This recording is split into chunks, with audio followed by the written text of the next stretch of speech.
पाकिस्तान में जो नेज़ाबाजी हो रही है वो बहुत एक्सट्रीम पे हो रही है। हमारे पास तादाद हॉर्सेस की, हमारे पास तादाद राइडर्स की, और specially the events of tent pegging organise all over the year in our country. Pakistan के अंदर साला साल लगी रहती है नेज़ाबाजियाँ। मैं सैयद अवैस अली वास्ती, रावलपिंडी से मेरा ताल्लुक़ है। 94 से अरसा 29 साल से मैं मेरा हॉर्सेस के साथ एक एफिलिएशन है, एक प्यार है, एक मोहब्बत है। शुरू मैंने जो है वो एक जनरल राइडिंग से और साथ में पोलो से की थी। 98 में आके मुझे नेज़ाबाजी का शौक़ हुआ और मैंने नेज़ाबाजी करनी स्टार्ट की। नेज़ाबाजी जब हमने स्टार्ट की तो इतने ज़्यादा मेले या इतने ज़्यादा राइडर्स नहीं हुआ करते थे, कुछ 100 में हुआ करते थे। आज हमारे मुल्क के अंदर, पाकिस्तान के अंदर कम से कम 3-3.5 हज़ार राइडर है जो रजिस्टर्ड है। मैं पाकिस्तान टीम को भी रिप्रेजेंट कर चुका हुआ हूँ। मैं पाकिस्तान के लिए मैंने गोल्ड मेडल भी जीता हुआ है, ब्राउन्स भी जीता हुआ है, सिल्वर्स भी जीता हुआ है, और पाकिस्तान नेशनल लेवल्स के ऊपर काफ़ी जगह पोजीशंस ली और अल्लाह ने बड़ी इज़्ज़त दी। इस गेम के अंदर आप अपनी फ़िटनेस पे बहुत ज़्यादा ख़ुसूसी ख्याल रखते हैं। It's all about your diet, it's all about your body muscles to be active every time.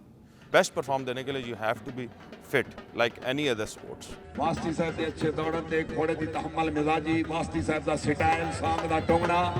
जब आपने राइडिंग करनी है फिर उसके डिसएडवांटेजेस ही काफ़ी सारे हैं। मैं बाजू मेरा टूट चुका हुआ है, मेरी कॉलर बोन लेफ़्ट साइड की टूट चुकी हुई है, लातें भी घोड़ों ने मारी हुई हैं। तो इंजरीज तो फिर इसका एक पार्ट है, एक हिस्सा है। आप घोड़े के साथ आपका ताल्लुक़ है तो there is some time it's a bad day also for you and for your horse.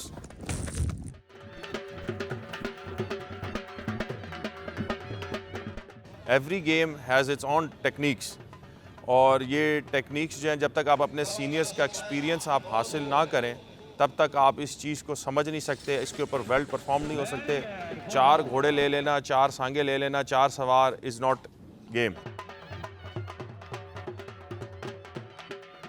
Time by time जैसे हर गेम के अंदर अपग्रेडेशन आई है, हमारी इस नेज़ाबाजी के अंदर भी अब बहुत जदीद टेक्नोलॉजी भी इस्तेमाल की जा रही है। इस गेम को अपग्रेड भी बहुत किया गया है। गेम्स के रूल्स जो हैं वो ज़्यादा स्ट्रिक्ट कर दिए गए हैं।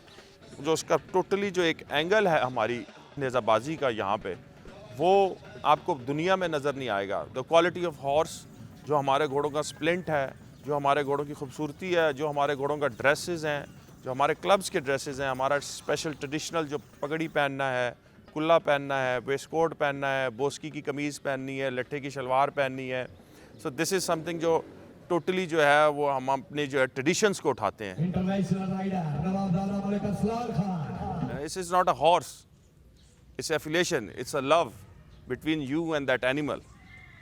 वो आपकी बाउंडिंग होती है। जो अब तक आप वो बाउंडिंग क्रिएट नहीं कर सकते, आपकी हर चीज़ जो है वो फ्लॉप हो जाती है। आप यू कांट इवन परफॉर्म। आपको पीस ऑफ माइंड, आपका और आपके घोड़े का पीस ऑफ माइंड होना बहुत ज़रूरी है। उनमें से अगर दोनों में से एक चीज़ भी अगर कंफ्यूज्ड है तो वो कॉम्बिनेशन ग्राउंड के अंदर while doing your performance can not achieve the goal. जब मैं ये घोड़ा लेके आया था तो ये 7 महीने का था। आज ये माशाल्लाह जो है वो अराउंड अबाउट 3 इयर्स प्लस हो गया हुआ है। हमारे पास इधर जो है वो प्योर देसी खड़े में, प्योर अरब्स खड़े हुए हैं, प्योर एंडोल्यूजन्स हैं। बड़े हाई लेवल के ऊपर एंडोल्यूजन्स की ब्रीडिंग की जा रही है, प्योर एंडोल्यूजन्स। और जो हमारे पास एंडोल्यूजन्स हैं उसके अंदर हमारे पास बहुत यूनिक कलर्स हैं। हमारे पास जो अरेबिक हैं उनमें ग्रे कलर है, हमारे पास ब्राउनिश ग्रे भी है और सिल्वरिश ग्रे भी है। सो क्वाइट क्वालिटी वाइज हम लोग इस स्टड को लेके चल रहे हैं। आजकल 3 मिलियन रुपीज़ का घोड़ा बड़ी मुश्किल से मिलता है, आपको बहुत सर्च करनी पड़ती है। लेकिन एक चीज़ इसके साथ बहुत अच्छी है कि लोगों ने फोकस ऑन द ब्रीडिंग, जो हमारा देसी घोड़ा पाकिस्तान का, उसको अपग्रेड कर रहे हैं।